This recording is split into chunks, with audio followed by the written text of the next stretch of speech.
एक छोटीशी जिल्हा परिषदेची शाळा गावाच्या टोकाला उभी असलेली, आजूबाजूला झाडे, वेली, पक्ष्यांचा किलबिलाट आणि मुलांच्या हास्याने भरलेली हीच आहे आपली गोदाकाठची राक्षसभुवनची इयत्ता 1ली ते 4थी पर्यंतची शाळा.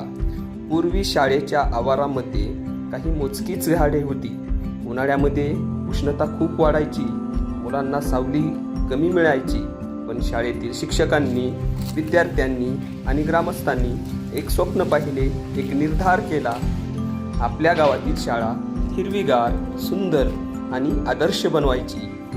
एक दिवस सर्वांनी मिळून वृक्षारोपण मोहीम सुरू केली. कोणी आंब्याचे रोप आणले, कोणी कडुनिंबाचे, तर कोणी फुलझाडे.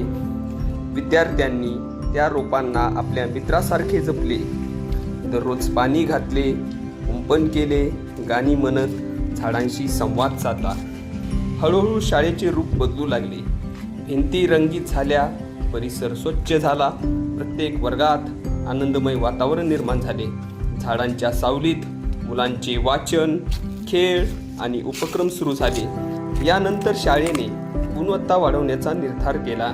शिक्षकांनी, अधिकाऱ्यांनी डिजिटल शिक्षण, उपक्रमाधारित अध्यापन, स्वच्छता, सुंदर बाग आणि विद्यार्थी केंद्रित शिक्षण यावर भर दिला.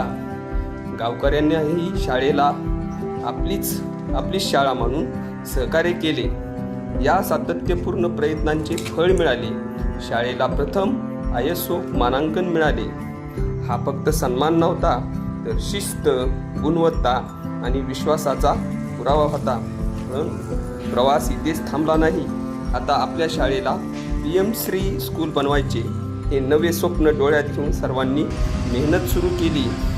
स्मार्ट क्लासरूम, हरित परिसर, विज्ञान उपक्रम, कला, क्रीडा, विद्यार्थ्यांचा सर्वांगीण विकास या सर्व गोष्टींनी शाळा नव्या उंचीवर पोहोचली.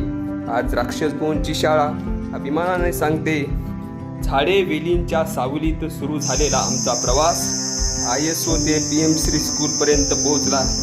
ही फक्त शाळेची कथा नाही, ही स्वप्नांची, मेहनतीची आणि एकतेची प्रेरणादायी अशा प्रकारची कहाणी आहे. आपल्या शाळेतील हे जे संपूर्ण झाडे आपल्याला दिसत आहेत, हे सर्वांच्या मेहनतीचे फळ आहे.